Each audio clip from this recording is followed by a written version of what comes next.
Dans cette vidéo, nous allons voir des exemples de la leçon concernant les tableaux de signes des fonctions affines. Alors, premier exemple, on me donne f de x égale 5x moins 3 et on me demande de dresser le tableau de signes de f.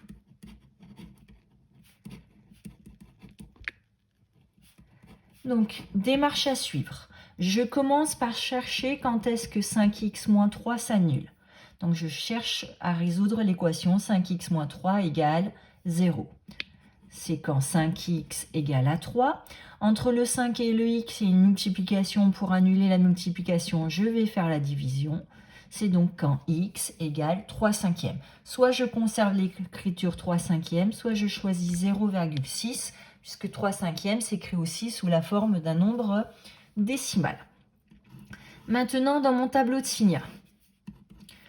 Alors, avant de faire le tableau de signes, je fais toujours à main levée la petite figure à côté, le petit schéma.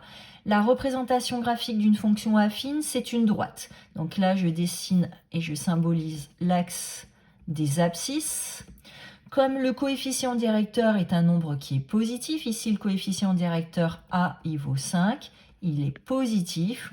C'est ça qui est très important. Je vais dessiner une droite qui monte, entre guillemets. Et ici, je lis la valeur 0,6 que nous avons lue. Donc là, sur l'axe des abscisses, ça correspond à la graduation 0,6. Et le point ici marqué a pour coordonnée 0,6, 0. Donc, entre moins l'infini et 0,6, ma fonction,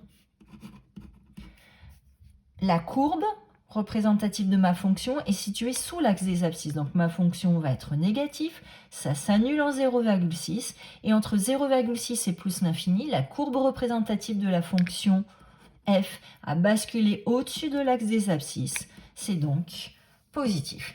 Et là, on a pu l'écrire parce que a est égal à 5 est strictement positif. Ça, il faut absolument le noter dans votre tableau de signes. Il faut bien marquer que vous avez vu qu'on cherchait le signe du coefficient directeur.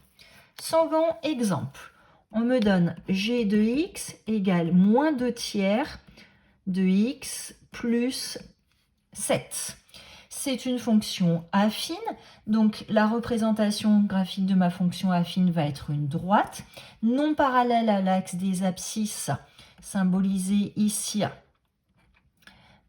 sur mon petit schéma par cette droite entre guillemets horizontale, parce que ici le coefficient directeur vaut moins 2 tiers.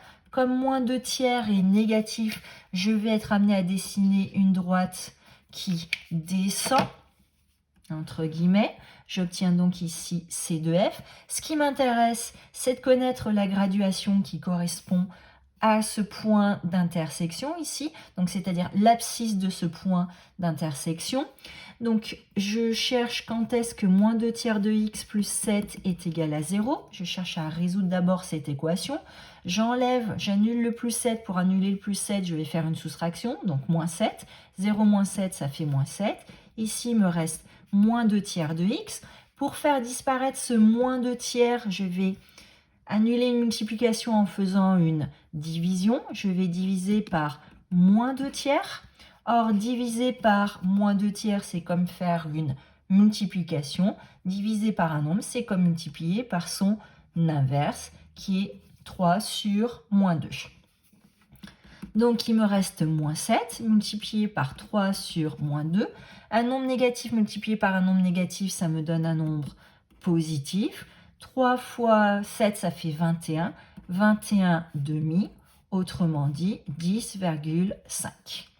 Donc ici, ça correspond à la graduation 10,5 sur mon axe des abscisses. Et le point d'intersection a pour coordonnée 10,5, 0. Maintenant que j'ai trouvé les coordonnées du point d'intersection, je vais pouvoir dresser le tableau de signes de f. Alors, j'ai vu que ma fonction ne rencontrait qu'une seule fois l'axe des abscisses, donc ça veut dire que f de x ne s'annule qu'une seule fois. Ça s'annule en 10,5. Avant 10,5, autrement dit, entre moins l'infini et 10,5, on est au-dessus de l'axe des abscisses, donc la fonction est positive. Entre 10,5 et plus l'infini, la fonction a basculé sous l'axe des abscisses, la fonction est donc négative. Et on a pu mettre ça parce que A, le coefficient directeur, qui est moins 2 tiers, est un nombre qui est négatif. Voilà la rédaction qu'il faut mettre dans les exercices. Moi, je vous conseille fortement de toujours faire le petit schéma à côté pour vous aider.